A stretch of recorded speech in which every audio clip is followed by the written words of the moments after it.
সকালে এমন সুন্দর এবং হেলদি একটা প্ল্যাটার দেখতে ভীষণই ভালো লাগে এবং খেতেও ভালো লাগে। কিন্তু এই প্ল্যাটারটা রেডি করতে কিন্তু আমাদের অনেকটা সময় চলে যায়। অনেকেই মনে করে সকালের নাস্তা কি আর এমন ঝামেলা, খুব তরজলদি নাস্তাগুলো তৈরি হয়ে যায়।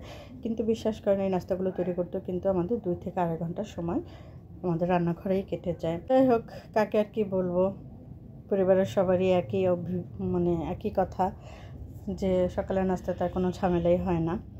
তো যাই হোক, আমি সকালের নাস্তায় চলে আসলাম। প্রথমে আমি পানি গরম করে তাতে লবণ এবং তেল দিয়ে পরিমাণ মতো আটা দিয়ে আমি একটা ডো তৈরি করে নিলাম, মানে আটাটাকে সেদ্ধ করে নিলাম।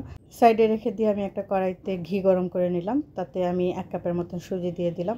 সুজিটাকে আমি খুব ভালোভাবে একটু ভেজে নিলাম, এমনভাবে ভেজে নিলাম যেন একটু বাদামি কালার হয় বা হালকা বাদামি কালার হয়। তো সেই পর্যন্ত আমি ঘিটাকে একটু ভেজে নিলাম।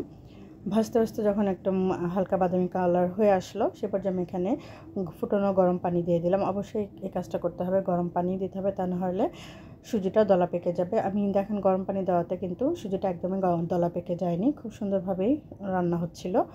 তারপরে আমি পরিমাণ মতো স্বাদ মতো লবণ এবং চিনি দিয়ে দিলাম, দিয়ে খুব ভালোভাবে রান্না করে নিয়ে যখন পানিটা কমে আসলো, আমি দিয়ে দিলাম কিশমিশ এবং বাদাম, কুচানো বাদাম আর কি।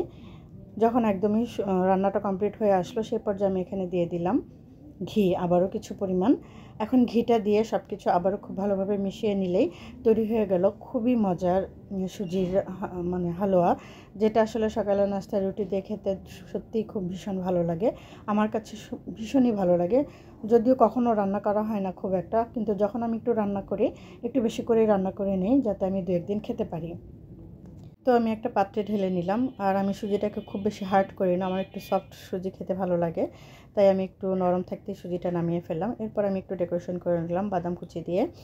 এরপর চলে যাব আমি রুটি বানাতে। রুটিটা বানানো আর দেখালাম না, কারণ এটা অনেকটা সময় নিয়ে আমি রুটি বানিয়েছি, কারণ আমার অনেকগুলো রুটি একদিনে বানাতে হয়।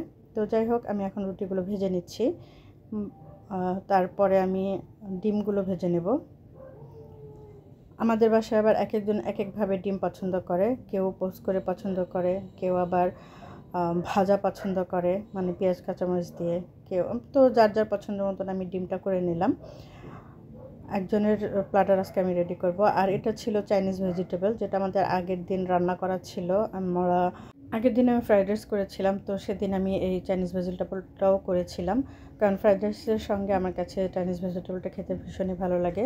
তো সেটাই গরম করে নিলাম। এরপর আমি একটা প্ল্যাটার রেডি করে নিলাম, পাশের চুলায় আমি চা বসিয়ে দিয়েছিলাম। তো এই সুন্দর প্ল্যাটারটা তৈরি করতে কিন্তু আমার মিনিমাম 2 থেকে 2.5 ঘন্টা লেগেছিল। কার কত সময় লাগে অবশ্যই কমেন্টে জানিয়ে যাবেন।